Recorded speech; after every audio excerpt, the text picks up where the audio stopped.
Mon père m'a toujours dit d'être la personne la plus mature, alors j'ai fait en sorte que son enfant préféré s'excuse auprès de moi. Je suis un homme de 32 ans, et j'ai toujours été celui sur qui ma famille peut compter. Vous savez, le genre de personne fiable, sur qui on peut toujours compter pour maintenir les choses en ordre lorsque les autres n'y parviennent pas. Pendant ce temps, ma sœur cadette Justine, qui a 28 ans, a toujours été l'enfant doré. Mon père la traite pratiquement comme si elle était une sorte de sainte, peu importe ce qu'elle fait ou ne fait pas. Cela a toujours été ainsi. En grandissant, chaque fois que Justine faisait quelque chose de mal, mon père passait l'éponge en disant « c'est juste comme ça qu'elle est ». Si j'osais m'en plaindre ou me mettre en colère, il avait sa phrase toute prête, sois la personne la plus mature. Cette phrase est devenue sa solution pour tout, peu importe l'injustice de la situation. Au début, je pensais que c'était simplement comme ça que fonctionnaient les familles. Mais au fil des ans, il est devenu évident que Justine ne pouvait jamais avoir tort à ses yeux. Le point de rupture est survenu il y a quelques semaines, lors d'un dîner de famille. Tout avait bien commencé, de petites conversations, des rires, comme d'habitude. Puis, soudainement, Justine a fait un commentaire sur ma tendance à tout suranalyser. Ce n'était pas seulement les mots, mais aussi la manière dont elle les a dit. Assez fort pour que tout le monde entende, avec ce sourire narquois qu'elle affiche toujours lorsqu'elle sait qu'elle m'agace. La pièce est devenue silencieuse pendant un moment, et j'ai senti les regards de tout le monde se poser sur moi. Mes joues ont rougi, mais j'ai mordu ma langue, comme je le fais toujours. Ce n'était pas la première fois que Justine m'embarrassait devant les autres. Elle a une longue histoire de dépassement des limites. Quand nous étions enfants, elle a une fois ruiné un projet scientifique sur lequel j'avais travaillé pendant des semaines, simplement parce qu'elle s'ennuyait. La réponse de mon père, ce n'est qu'une enfant, laisse tomber. En tant qu'adulte, elle est allée encore plus loin. Il y a quelques années, elle a laissé échapper par accident une information sur un entretien d'embauche que je voulais garder privé. Je n'ai pas eu le poste, et je ne peux m'empêcher de me demander si ses commentaires sur mes nerfs lors des réunions de famille n'y étaient pas pour quelque chose. Le problème, c'est que Justine ne s'arrête pas là. Elle a esquivé les responsabilités familiales toute sa vie. Chaque fois qu'il y a quelque chose de difficile à faire, comme aider maman à réparer quelque chose dans la maison ou assister à l'anniversaire d'un proche, c'est toujours moi ou quelqu'un d'autre qui doit prendre le relais. Justine a un talent pour disparaître juste au moment où on a besoin d'elle. Et pourtant, elle reste l'enfant doré. Mon père la défend à chaque fois, disant qu'elle est juste différente ou qu'elle ne le fait pas exprès. J'ai passé des années à faire bonne figure, à ravaler ma fierté pour préserver la paix, comme le dit mon père. Mais ce dîner, ce petit commentaire, a été la goutte d'eau qui a fait déborder le vase. Ce soir-là, j'ai réalisé que j'en avais assez. Assez d'être humilié. Assez d'être constamment poussé à être plus mature. Assez de laisser Justine me marcher sur les pieds pendant que mon père trouvait des excuses pour elle. Ce qui rend les choses encore plus insupportables, c'est la façon dont la famille élargit la voix. Pour eux, Justine est charmante, drôle et facile à vivre. Ils ne voient pas ses remarques passives-agressives ou la manière dont elle évite commodément tout ce qui ne lui convient pas. Pendant ce temps, on me qualifie de rigide ou de trop sérieux. Mon père le sait, tout comme mon cousin aîné Julien. Ils ont tous deux admis discrètement que Justine en fait trop, mais ils sont trop effrayés pour le dire devant mon père. Ce n'est pas dans leur nature de perturber l'équilibre. Le moment décisif ce soir-là n'était pas seulement le commentaire de Justine, mais ce que mon père a dit ensuite alors, j'ai fait en sorte que son enfant préféré s'excuse auprès de moi. Je suis un homme de 32 ans, et toute ma vie, j'ai été celui sur qui ma famille pouvait compter. Vous savez, ce genre de personne fiable et responsable, celle qui répare les choses quand tout s'écroule. Pendant ce temps, ma sœur cadette, Justine, qui a 28 ans, a toujours été l'enfant doré. Mon père la traite comme si elle était parfaite, peu importe ce qu'elle fait ou ne fait pas. En grandissant, chaque fois que Justine faisait quelque chose de mal, mon père balayait ça d'un revers de main. C'est juste comme ça qu'elle est, disait-il. Si j'osais me plaindre, il me répondait invariablement, sois la personne la plus mature. Cette phrase est devenue sa solution à tout, peu importe à quel point la situation était injuste. Au fil des ans, il est devenu clair que Justine ne pouvait jamais avoir tort à ses yeux. Le point de rupture est arrivé il y a quelques semaines, lors d'un dîner de famille. Tout allait bien au début, des rires et des conversations légères, comme d'habitude. Puis, soudainement, Justine a lancé une remarque sur ma tendance à trop réfléchir.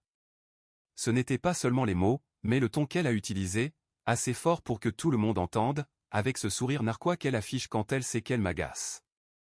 La pièce est devenue silencieuse, et j'ai senti tous les regards se tourner vers moi. Mes joues ont rougi, mais j'ai gardé le silence comme je l'ai toujours fait. Ce n'était pas la première fois qu'elle m'embarrassait devant tout le monde. Enfant, elle avait déjà saboté un projet scientifique sur lequel j'avais travaillé pendant des semaines, juste parce qu'elle s'ennuyait. La réponse de mon père ? Ce n'est qu'une enfant, laisse tomber. En tant qu'adulte, elle est allée encore plus loin. Elle a un jour laissé échapper un secret concernant un entretien d'embauche que je voulais garder privé. Je n'ai pas obtenu le poste, et je ne peux m'empêcher de me demander si ces commentaires constants sur mes nerfs en famille n'ont pas influencé cela. Justine n'a jamais pris ses responsabilités familiales. Elle évite systématiquement les tâches difficiles, laissant les autres s'en charger. Malgré cela, elle reste l'enfant doré. Mon père la défend toujours, disant qu'elle est juste, différente, ou qu'elle ne le fait pas exprès. Ce dîner était la goutte d'eau. Après sa remarque, mon père m'a dit avec un ton exaspéré, « Sois la personne la plus mature ». Cette phrase, entendue encore et encore, a réveillé en moi toutes les fois où j'avais dû ravaler ma fierté. Pendant les jours qui ont suivi, j'ai réfléchi à toutes les fois où Justine avait dépassé les limites, et où je l'avais laissé faire. Elle avait pris le crédit pour mes idées, m'avait embarrassé, et même coûté des opportunités. Tout cela, alors que mon père restait là, répétant qu'il fallait préserver la paix familiale. J'ai décidé qu'il était temps d'agir. Pas de manière agressive, mais suffisamment pour établir des limites et la forcer à reconnaître ses torts. Je voulais qu'elle s'excuse sincèrement et que mon père en soit témoin. Quelques jours plus tard, dans le groupe familial, Justine a fait une blague sur la soirée, minimisant son commentaire. Cette fois, je n'ai pas laissé passer. J'ai calmement répondu que ces mots étaient déplacés. Elle a ri en répondant que je devais me détendre. Mais le ton de la conversation a changé, et elle semblait troublée que je ne laisse pas tomber. Quand mon père m'a appelé pour me dire, une fois de plus, d'oublier pour l'unité de la famille, j'ai refusé calmement. Il a semblé déstabilisé par ma fermeté.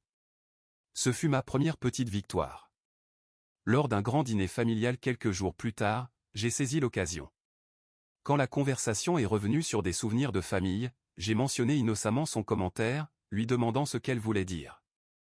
Elle a essayé de rire, mais j'ai insisté calmement, demandant si elle trouvait juste de faire des remarques personnelles aux dépens des autres. L'atmosphère s'est tendue. Justine a bégayé une excuse maladroite. Ce n'était pas sincère, mais c'était un début. Et pour la première fois, j'ai senti que les choses changeaient alors, j'ai fait en sorte que son enfant préféré s'excuse auprès de moi. L'atmosphère tendue après le dîner ne m'a pas complètement satisfait. Un silence gênant a plané pendant quelques secondes, jusqu'à ce que quelqu'un change rapidement de sujet. Pourtant, le mal était fait. Justine avait été obligée de s'excuser devant tout le monde, une première selon mes souvenirs. Et pour une fois, je n'avais pas à ravaler ma fierté. Mise à jour 2, les répercussions. Les conséquences de ce dîner se sont déroulées plus rapidement que prévu. Dès le lendemain matin, mon père m'a appelé. À son ton, je savais qu'il était furieux. Il n'a pas perdu de temps avant de m'accuser d'avoir fait une scène la veille. Selon lui, ma petite remarque sur le comportement de Justine avait embarrassé la famille. Pas un mot sur les actions de Justine, juste que j'avais dépassé les bornes en évoquant cela devant tout le monde. Je suis resté calme. Je lui ai rappelé toutes les fois où Justine m'avait humilié, blessé ou causé des problèmes aux autres, et comment il avait toujours ignoré ses comportements. Cela ne lui a pas plu. Il a essayé de se défendre, mais j'ai entendu son hésitation. Je ne criais pas, je n'étais pas en colère. Je ne faisais que présenter les faits. Quand il a compris que je ne céderais pas, il a raccroché avec un frustré, on en reparlera plus tard. Justine n'a pas perdu de temps non plus. Dans les jours qui ont suivi, j'ai commencé à recevoir des messages de cousins et d'oncles, tous avec des variations de la même question, que se passe-t-il entre toi et Justine ? Apparemment, elle avait lancé une campagne pour se faire passer pour la victime. Elle leur avait dit que je faisais des histoires, et que j'essayais de créer des drames dans la famille. Elle a même évoqué d'anciens incidents de notre enfance, déformant les faits pour me faire passer pour le difficile. Tout le monde n'a pas cru à son récit. Quelques cousins m'ont contacté en privé pour me dire qu'ils avaient remarqué son comportement depuis des années et qu'il était temps que quelqu'un la confronte. D'autres, cependant, semblaient croire à sa version ou préféraient rester en dehors de tout cela. La famille commençait à se diviser en factions silencieuses, ce qui était évident lors de notre prochaine réunion informelle. Les conversations étaient tendues, et tout le monde évitait de mentionner le dîner. Une surprise inattendue. Le véritable choc est venu de ma mère. Lors d'un petit rassemblement familial, quelqu'un a fait une remarque en passant sur la sensibilité des choses dernièrement. Avant que je puisse dire quoi que ce soit, ma mère a pris la parole. Elle a calmement déclaré devant tout le monde que le comportement de Justine était inacceptable depuis des années et que j'avais eu raison de le souligner. Un silence total a envahi la pièce. Justine a figé, comme si elle venait de recevoir une gifle. Le visage de mon père est devenu livide. Il a essayé de rire pour alléger l'ambiance, mais ma mère ne l'a pas laissé faire. Il est temps qu'on arrête de faire semblant que ce n'est pas un problème, a-t-elle dit. Pour la première fois depuis des années, quelqu'un m'a publiquement soutenu. Et ce n'était pas n'importe qui, c'était ma mère. La réaction de Justine a été aussi dramatique qu'on pouvait s'y attendre. Elle a quitté la pièce en trombe, marmonnant que personne dans la famille ne la comprenait. Mon père est allé après elle, laissant tout le monde dans un silence embarrassé. Les retombées.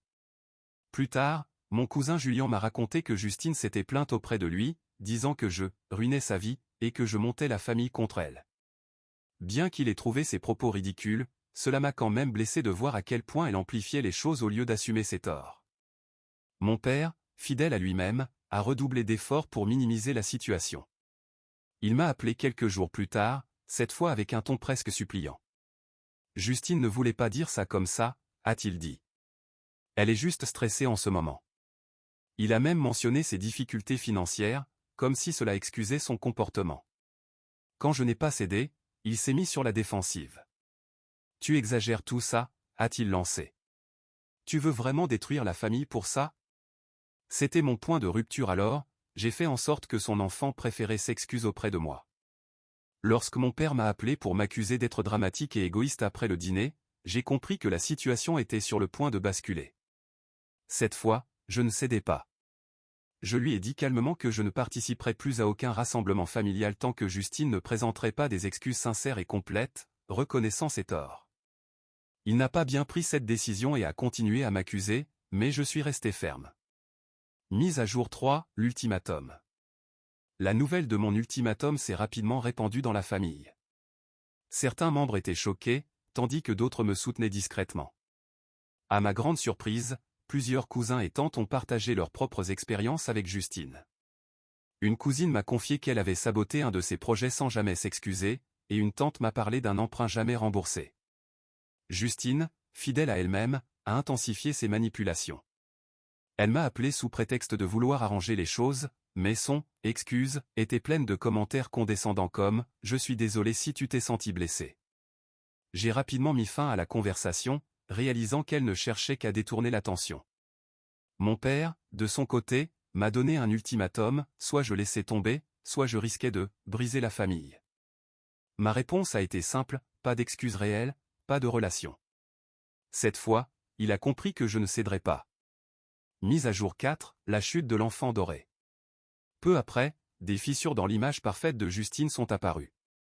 Mon cousin Julien m'a mentionné qu'elle demandait des prêts à la famille. D'autres ont confirmé qu'elle avait de sérieux problèmes financiers, dépendant de notre père pour payer ses factures. Mon père a tenté de minimiser la situation, me demandant de faire preuve de compassion. Elle traverse une période difficile, disait-il. Mais à mes yeux, ce n'était qu'une nouvelle excuse pour couvrir son comportement irresponsable. Lors d'un dîner, mon oncle, un soutien discret jusque-là, a confronté Justine. Il a calmement souligné que ces malentendus semblaient toujours la faire passer pour une victime. La pièce est devenue silencieuse, et pour la première fois, Justine semblait réellement embarrassée. Le début du changement. Après cet épisode, d'autres membres de la famille ont commencé à partager leurs histoires sur Justine. Elle avait emprunté de l'argent, rompu des engagements et laissé les autres réparer ses erreurs. Son contrôle sur la dynamique familiale s'érodait rapidement. Justine a tenté de reconquérir le soutien en organisant une réunion avec des amis proches de la famille, mais cela n'a fait qu'amplifier la division. Lorsqu'un « pour parler de paix » organisé par mon père a échoué, il était évident que les choses ne reviendraient pas à la normale. Je ne suis plus celui qui fait des compromis pour préserver une paix artificielle. Les masques tombent, et pour la première fois, Justine doit faire face à la réalité de ses actes alors, j'ai fait en sorte que son enfant préféré s'excuse auprès de moi. Quand mon père a essayé de me convaincre de pardonner à Justine sous prétexte qu'elle traversait une période difficile, je l'ai écouté calmement. Puis, je lui ai rappelé que ses difficultés passées n'excusaient pas des années de mauvais comportement. Au contraire, sa manière de gérer les moments difficiles montrait encore plus pourquoi des limites étaient nécessaires. Mon père n'a pas aimé cette réponse, mais, pour une fois, il n'a pas insisté. Mise à jour 5, le point de rupture. Justine, bien sûr, n'a pas accepté cela sans broncher. Elle a intensifié ses manipulations, se plaignant auprès de la famille que je lui faisais payer un simple désaccord et que je détruisais la famille. Mais cette fois, quelque chose avait changé. Lors d'un rassemblement familial, une tante a confronté Justine directement, lui disant que ses excuses constantes et ses détournements devenaient lassants. Le visage de Justine était impayable. Pour la première fois, elle semblait déstabilisée, incapable de réagir. Peu à peu, ses alliés habituels ont commencé à se distancer. Les cousins qui riaient autrefois à ses blagues évitaient désormais de l'approcher. Les réunions familiales sont devenues gênantes, avec Justine souvent mise à l'écart, visiblement mal à l'aise. Pour la première fois, elle faisait face aux conséquences de ses actions, et ce n'était pas seulement de mon fait. La réunion de famille. Le point culminant est survenu lorsque Justine a exigé une réunion de famille pour, selon ses mots, résoudre les problèmes. Elle voulait visiblement reprendre le contrôle de la situation, mais sans réelle intention de réparer ses torts. Mon père a immédiatement soutenu l'idée et m'a pressé d'y assister. J'ai accepté, mais à une condition claire, je ne participerai que si Justine présentait des excuses publiques sincères, adressant des actes spécifiques et non un vague « je suis désolé si tu t'es senti blessé ». Le jour de la réunion, la tension était palpable. Mon père avait réuni tout le monde chez lui, essayant de détendre l'atmosphère. Justine était assise à la table, les bras croisés, manifestement irritée. Dès le début, elle s'est lancée dans un monologue sur le fait qu'elle se sentait attaquée et abandonnée. Elle a blâmé tout le monde, particulièrement moi et maman, pour ce qu'elle appelait un traitement injuste. Quand elle a terminé, j'ai calmement pris la parole. J'ai énuméré les incidents spécifiques où ses actions avaient causé du tort, le projet scientifique saboté, l'entretien d'embauche compromis, les responsabilités qu'elle avait fuies, laissant les autres gérer les conséquences. J'ai parlé sans élever la voix, en restant factuel. La salle est devenue silencieuse. Les membres de la famille qui étaient restés neutres jusque-là ont commencé à hocher la tête. Certains ont même partagé leurs propres expériences, comme Julien, qui a mentionné l'argent que Justine lui devait encore, ou une tante qui a raconté comment Justine l'avait laissée seule pour organiser un événement familial. Mon père, visiblement ébranlé, a admis qu'il n'avait pas agi de manière équitable. Il a reconnu que demander à être la personne la plus mature n'avait fait qu'encourager le comportement de Justine. Ce fut une admission hésitante, mais c'était un début. Sous la pression de la pièce entière, Justine a fini par craquer. Elle a accusé tout le monde de se liguer contre elle, prétendant qu'elle avait toujours été le mouton noir de la famille. Mais cette fois, personne ne l'a laissé s'en tirer avec des excuses. Même mon père lui a dit qu'elle devait prendre ses responsabilités. Finalement, Justine a présenté des excuses en larmes. Ce n'était pas parfait, mais c'était sincère. Elle a reconnu avoir causé du tort et admis qu'elle avait abusé de la patience de la famille. Les premiers pas vers un changement. Dans les semaines qui ont suivi, Justine a fait de petits gestes pour réparer les relations. Elle a proposé un plan pour rembourser Julien, a offert son aide pour un événement familial et m'a présenté des excuses en privé, cette fois sans témoin et sans manipulation. La dynamique familiale a commencé à évoluer. Les proches qui étaient restés silencieux ont commencé à tenir Justine responsable de ses actes, l'encourageant à éviter ses vieilles habitudes de déviation. Mon père aussi a fait des efforts. Il m'a présenté des excuses pour avoir négligé mes sentiments par le passé et a cessé de toujours défendre Justine. Quant à Justine, elle a montré des signes de véritable progrès. Elle a admis qu'elle avait été trop centrée sur elle-même et qu'elle n'avait pas mesuré l'impact de ses actions sur les autres. Les choses ne sont pas parfaites, et elles ne le seront peut-être jamais. Mais, pour la première fois, il semble y avoir un vrai changement. Pour la première fois, je ressens un sentiment d'équité et de respect au sein de ma famille. Je ne suis plus celui qui doit porter le fardeau de préserver la paix à tout prix. Justine apprend enfin ce que signifie être responsable de ses actes. Ce n'est pas la fin que j'attendais, mais c'est une conclusion avec laquelle je peux vivre. Et cela, en soi, ressemble à une victoire.